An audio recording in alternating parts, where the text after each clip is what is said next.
What if Ahsoka told Yoda about Maul's visions? Let's start this story during the siege of Mandalore. Ahsoka has just captured Maul and is gearing up to return to Coruscant. She stands at the communication table, talking to Yoda, Windu, Ki-Adi-Mundi, and Aayla Secura. She proclaims she's captured Maul, and they all congratulate her on her victory. One by one they leave the call. However, Yoda remained and asked Ahsoka if she had something else to say, perhaps a message for Skywalker. In the original timeline, Ahsoka tells Yoda that it's nothing, she'll wait to talk to Anakin herself. However, in this timeline, she would understand the importance of what Maul has just told her. She has just learned from Obi-Wan that Anakin was tasked to spy on the Chancellor and that he himself was sent to Grievous on Utapau. This could mean the war would be over soon, but that would also mean Darth Sidious would make his final move, potentially onto Anakin. Ahsoka tells Yoda that she learned something from Maul, but she's not sure whether it's true. She explains to Yoda what Maul told her, that Darth Sidious has a grand plan for the galaxy, and that Anakin Skywalker is the key to everything, that he is to become his new Sith apprentice. But she also said she's skeptical of Maul. She's confident he was telling the truth and believed in his vision. However, she wasn't sure that the Force actually told him the truth.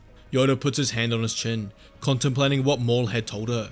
He thinks about what they know of Sidious. He's played both sides of the war alongside his apprentice Count Dooku, but Dooku is dead, and Sidious will be looking for a new apprentice, and no doubt Anakin will be the strongest choice. He thinks about Skywalker.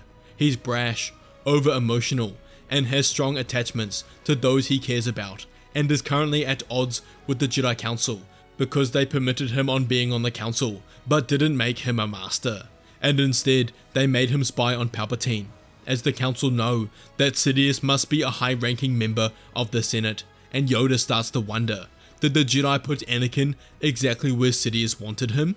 Has the Council played right into his game? Yoda tells Ahsoka that Maul's visions may not be right, but it's too risky not to act. The end of the Clone War is now, and they can't afford to do nothing and sit by while Sidious potentially seduces Anakin. He tells Ahsoka that Mandalore is too far from Coruscant. She won't make it back in time. However, he will. Kashyyyk is closer, and he tells Ahsoka he will personally go to speak with Anakin. Yoda boards his ship and jumps into hyperspace to go back to Coruscant. He contacts Windu, who is currently on his LAAT, and tells Yoda that Anakin has just told him a terrible truth, that Palpatine is the Sith Lord Darth Sidious, and that he, Agen Kola, Saisi Tin and Kit Fisto are on their way to confront him now. Yoda can't believe it. All this time Palpatine has been Sidious, right under their noses. Their worst fears have been realized, but they must act now, before it's too late. Yoda asks Windu where Skywalker is, but Mace tells him he can't be trusted. He's too conflicted, and he sent him to the council chambers. Yoda thinks on this. Anakin is the chosen one, and it's his duty to bring balance to the Force and defeat the Sith, and he tells Windu he thinks that's a mistake, that Skywalker should be with him, and urges him to contact Anakin and bring him with them. Windu contemplates what Yoda has said, and he has a point, and turns to Fisto and tells him to contact Skywalker to meet them at the base of the Senate building. He turns back to Yoda, and the Grandmaster tells him, may the Force be with him, and he'll be with them shortly, once Palpatine has been arrested. The transmission ends, and Yoda sinks back into his chair. For his entire life, he's believed the Sith were extinct. However, he could not have been more mistaken. The entire time they were always there, in the shadows, scheming, until they reached the position of Chancellor of the Galaxy. It's all come down to one confrontation between the Jedi Council and Sidious. Will Mace and the others be enough for him? Should he have told them to wait for him to join them? Will Anakin fulfill his duty? Yoda knows he won't make it back in time. He wishes he could be there, wishes he could help stop the Sith, and the doubts begin to crawl back into his mind that they might not win.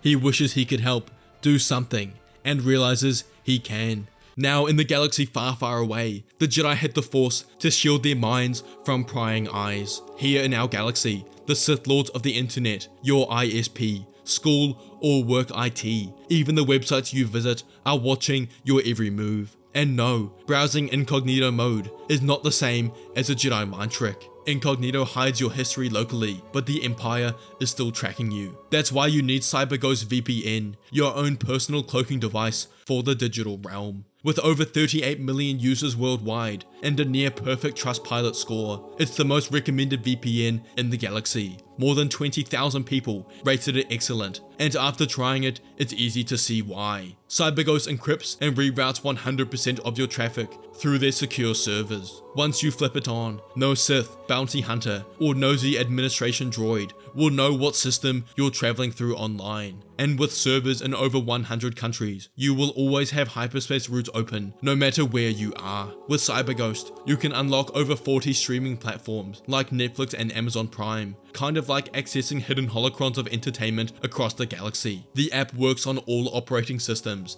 and protects up to 7 devices at once. That means you, your crew, or even your whole rebel cell can stay covered. CyberGhost keeps no logs. Not even they will know what you are up to. If you're ready to step out of the shadows of the dark side of surveillance, now is the perfect time. By using the link in the description, you'll get an 83% discount and 4 months free. Plus, with a 45-day money-back guarantee and 24/7 support, it's completely risk-free. So go grab CyberGhost VPN through the link below and start protecting your digital life. Yoda closes his eyes to meditate and connects to the richness of the cosmic force, stronger than he ever has before.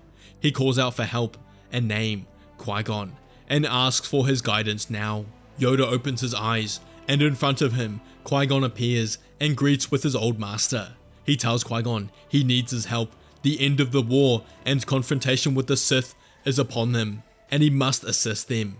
Qui-Gon asks Yoda what he wants him to do, that he must know he cannot assist in the battle. However, Yoda tells him that's not what he wants, but instead tells Qui-Gon he wants him to assist Anakin in his duty as the Chosen One. 12 years ago, Qui-Gon brought Anakin in front of the council, and now is asking him to help him fulfill his duty. Skywalker is conflicted. Palpatine has been in his ear, and he needs Qui-Gon to steer him on the right path, and he tells the former Jedi that he might be the only one who could. Qui-Gon tells Yoda he will try, but cannot promise anything. Yoda thanks Qui-Gon, and he disappears, as Yoda looks at his Navy computer, still hours away, and puts his faith in the Force. Meanwhile on Coruscant, the confrontation has begun. Agen Kolar and Saisi Tin fell first in seconds, followed shortly after by Kit Fisto. Anakin and Windu were facing off against Palpatine. His power extremely strong, but the Jedi had a good chance. Except Palpatine was taunting Anakin, proclaiming that without his help, Padme would die. He would lose her, and their child and it would all be his fault, unless he joins him, as he's the only one who could save her. Mace tried to reassure Anakin as much as he could during the fight, but Skywalker was conflicted. Should he join Palpatine? Is his power really the only way to save her? And he walked the line between Jedi and Sith. However, Windu got the upper hand, kicking Palpatine's saber out of the way to disarm him, and the Sith was sent crashing to the ground, and Mace declared he was under arrest, and held his amethyst saber at Palpatine's throat, but the Sith declared he would not give up, and sent lightning crashing at Windu, who blocked it with his saber. Palpatine continued to manipulate Anakin, telling him he must choose now. He's the only one who can save her. He's nothing without Padme. To imagine a galaxy without her, it's getting to Anakin. Palpatine is right. He needs Padme. He needs their child, and decides he will join Palpatine. He gives into the dark side. He'll become a Sith to learn the power to save her. However, as Anakin goes to act, to ignite his saber and attack Windu, he hears a voice he hasn't heard in over 12 years. He hears his name first, Anakin, which makes him look around the room, but no one is there. He hears it again, but this time, blue mist appears to his right, slowly taking the form of his former master, Qui-Gon Jinn. Anakin's eyes go wide, calling out to him, asking how this is possible, but Qui-Gon tells Anakin that it doesn't matter, but instead tells him the moment is upon him, the moment that will follow him forever. He tells Anakin that Palpatine's promises of saving Padme are not real, her fate is not set, the future is an ever-changing road, and if he gives into his fear, if he joins the dark side, he will bring his nightmares to fruition.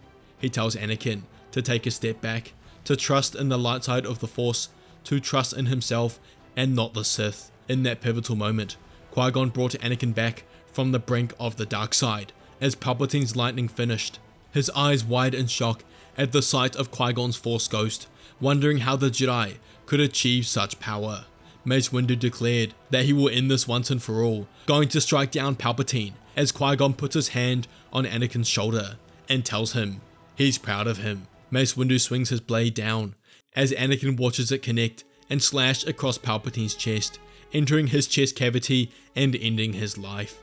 Anakin looks back at Qui-Gon's ghost, realizing he's gone, as Windu walks up to Anakin, congratulating him on the fight, telling him they have done it. Yoda returns to Coruscant and meets up with Anakin and Windu to discuss with the rest of the council what happened. They immediately go to the Senate and tell them about the fight with Palpatine, releasing the footage showing him as a Sith and revealing his plans. How he was working with Dooku to create the Clone War with the goal of executing the Contingency Order 66 to destroy the Jedi and take over the galaxy for himself. The Senate couldn't believe it.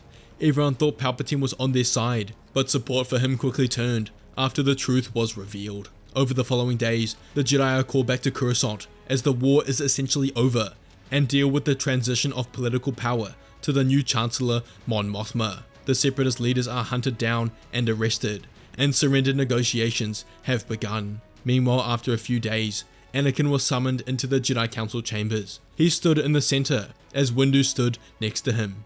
He tells the council that without Anakin, Palpatine wouldn't have been defeated, and he fulfilled his duty as the Chosen One. However, during their fight, Palpatine revealed the truth that Anakin is married to Senator Padme Amidala, who's currently pregnant, and he is the father of their child. The council look around at each other, shocked and surprised. However, Obi-Wan looks towards Anakin with a look of support.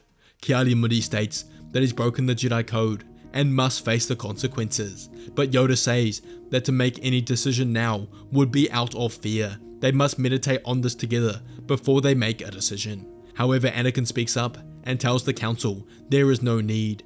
They are right, he has fulfilled his duty as the Chosen One, and with this, his time as a Jedi is over. He must focus on the next path of his life, his family, and tells them all he will be leaving the Jedi Order. Yoda stood, begging Anakin to think about his decision. However, Skywalker thanked them all for everything they have done for him as he walked out of the chamber. He turned to see Obi-Wan was smiling, and Anakin was thankful his master was supporting him. Anakin was confident in leaving the Jedi Order because after Palpatine's death, his nightmares of Padme stopped. Qui-Gon was right. If he trusted in the light side instead of the dark, which he did, that horrific future would not come true. The future was ever changing, and Anakin had learned a valuable lesson. Padme gave birth a couple of days later to the twins Luke and Leia, and formally stepped down as Senator of Naboo.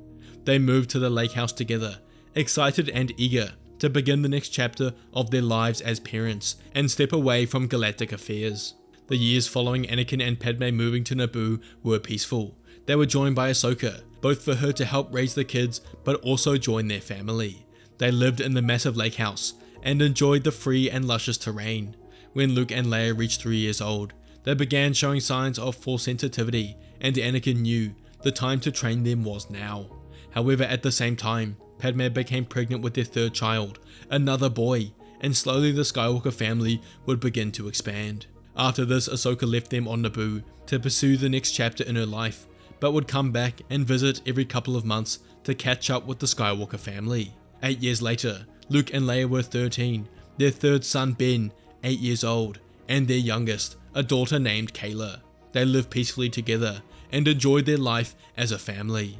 Luke and Leia had just started training with training sabers, and Anakin knew the day would come when he would take them to Ilum to get their own kyber crystals. Meanwhile, Ben and Kayla are still training with just the Force. Anakin teaches them the Force without the Jedi Code. There is no suppression of emotion, no fear of attachment, and he teaches control through understanding. He encourages them to feel, but also to understand. Anakin was a good teacher, harsh at times, but he needed to be. Meanwhile, Padme was the emotional anchor in all of their lives, including Anakin.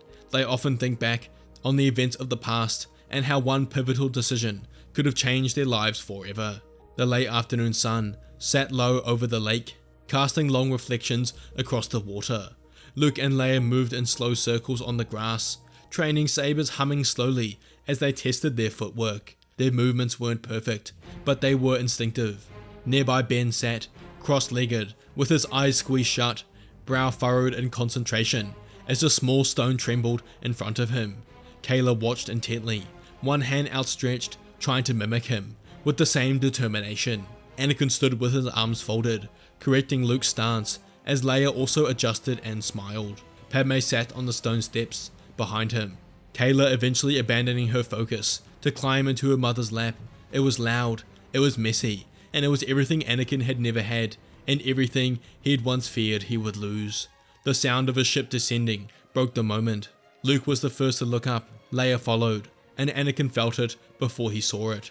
The ramp lowered, and Ahsoka stepped out first, her grin already forming as she took in the scene, and Obi-Wan following, his hands clasped behind his back, eyes wide in disbelief. Obi-Wan speaks and tells them, "Stars above. I leave Naboo for a few years, and suddenly everyone's growing." Leia deactivated her saber and ran forward to hug her uncle. Luke wasn't far behind. Ben stared openly and Kayla waved. Ahsoka crouched to their level and told Ben the last time she saw him, he could barely lift a spoon with the Force, and to now look at him. Obi-Wan met Anakin's gaze over his children's heads. There was pride there, and something else. Padme noticed it too. After the greetings and laughter, Ahsoka rested a hand on Anakin's shoulder, asking him to walk with them. They walk along the edge of the river, and Obi-Wan didn't waste any time. He tells them there's been a disturbance in the Force, faint at first, fragmented, but familiar. Anakin's jaw tightened. He already knew the answer. He'd also subtly felt it in the Force. Ahsoka tells him they believe Palpatine survived. They are not sure how, but his presence in the dark side remains strong. For a long moment, Anakin said nothing. He looked back through the window, where Luke and Leia were now helping Ben float the stone, Kayla clapping every time it lifted. Anakin told them he walked away from the Jedi, but he didn't walk away from his responsibility. Obi-Wan studied him, asking what he'll do, and Anakin turned to them. There was no anger in his voice, no fear, only certainty. He tells them that he ended Palpatine once, and he'll do it again. Silence settled between them, outside laughter drifting through the open windows, as Anakin looked at his children, then back to Ahsoka and Obi-Wan. He tells them this ends with him, so it doesn't begin with his children. The lake reflected the fading light, calm and unbroken. This time, the darkness would have no future, and Anakin would defeat Palpatine once and for all.